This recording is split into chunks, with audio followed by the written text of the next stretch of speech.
सत्संग से सोधी आवे, नहीं जीव 84 में जावे। सत्संग से सोधी आवे, नहीं जीव 84 में जावे। अब मेटो द्वेष और राग, हो राग या उम्र बतेरी जाली। अब मेटो द्वेष और राग, हो राग या उम्र बतेरी जाली। अब जो प्रसंग चल रहा है उसी पर आते हैं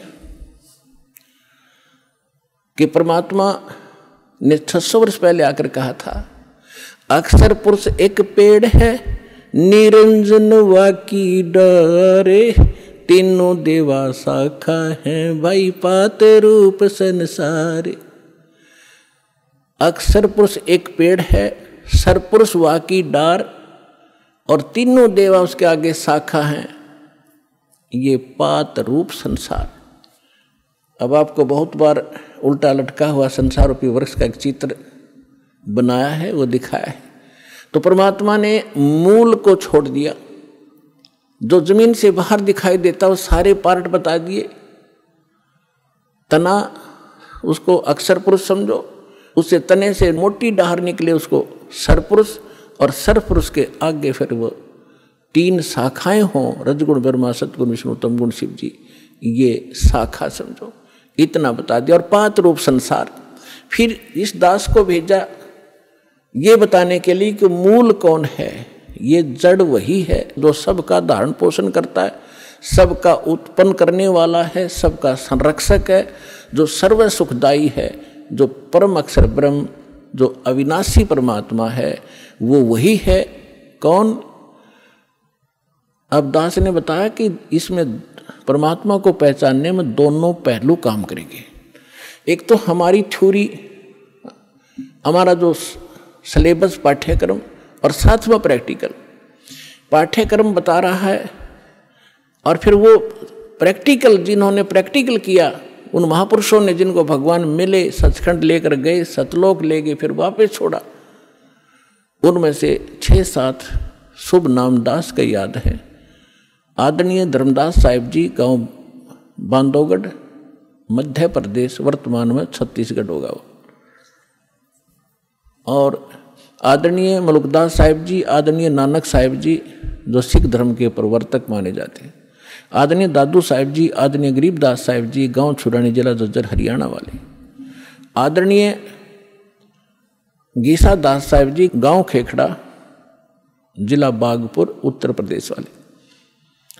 आदरणीय स्वामी रामानंद जी, काशी वाले। तो इन महापुरुषों में से आदरणीय गरीबदास साहिब जी के विषय में दास बताना चाहेगा।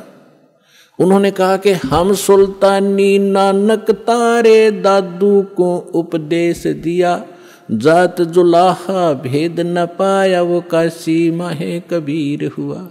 अनंत कोट ब्रह्मांड का एक रति नहीं भारे, सतगुरु पुरुष कबीर हैं ये कुल के सिरजनहारे। तो वो जड़ है उस संसार रूपी वृक्ष के, वो कबीर है। कबीर परमात्मा कौन? उसको परम अक्षर ब्रह्म कहो, उसको सत्य पुरुष कहो, अमर पुरुष कहो, उसे परम पुरुष कहो, उसे परम अक्षर ब्रह्म कहो, उसे परम अक्षर पुरुष कहो। ये उनके उपमात्मक नाम है। वास्तविक नाम उस परमात्मा का कबीर देव है। उसको अल्लाहु अकबर कहो, कबीर देव, कबीर साहब, अल्लाहु अकबर, कबीर भगवान, अल्लाह माने भगवान, अकबर अकबरी, अकबीर कबीर, ये कबीर को ही अपभ्रंश करके अकबर बोलते हैं। जैसे हम कबीरू बोल देते हैं, कबीरा बोला करते थे। जैसे गरीबदास जी को गांव वाले गरीबू कहा करते थे। तो ऐसे हम अपभ्रंश करके अपने नाम रख लेते हैं। उनका वास्तविक नाम है कबीर देव, अल्लाहु अकबर, अल्लाह कबीर, गॉड कबीर। अब जो प्रसंग चल रहा था उसी पर आते हैं कि वो परमात्मा स्वयं यहाँ आते हैं। अब इसमें दोनों पहलू साथ चलेंगे कि जिनको भगवान मिले उन्होंने प्रैक्टिकल किया।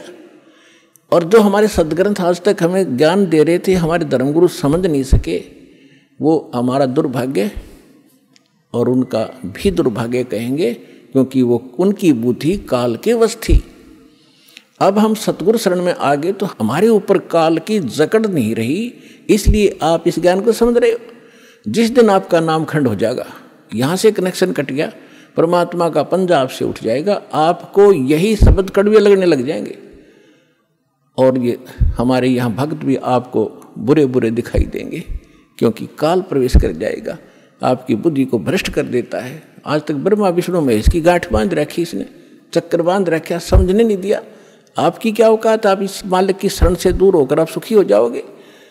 जून का महीना हो और एसी रूम से बाहर निकल कर कोई सुखी हो सकता? चाहे शराब पी कर चाहे निकले जा बाहर, गली में पड़ा रहो, बेशक वो कहा रहो शराब के नशे में मैं बहुत सुखी हूँ, अब सुखी हूँ, खाक सुखी है, रेत में पड़ा पसीने आए पड़े, झागा रहे मुख में। तो ऐसी दशा उन लोगों की जो भगवान से दूर हटकर इस काल के खेमे में खेल खेल रहे हैं। चाहे वो भक्ति कर रहे हैं, वो भक्ति भी नकली, या संसारिक सुख प्राप्त करने के लिए वो को प्रयास कर रहे हैं, क्योंकि इस काल की साधना से सुख हो ही नहीं सकता। सुख होगा तो इस परमात्मा की ही रजा से, इस साधना से होगा।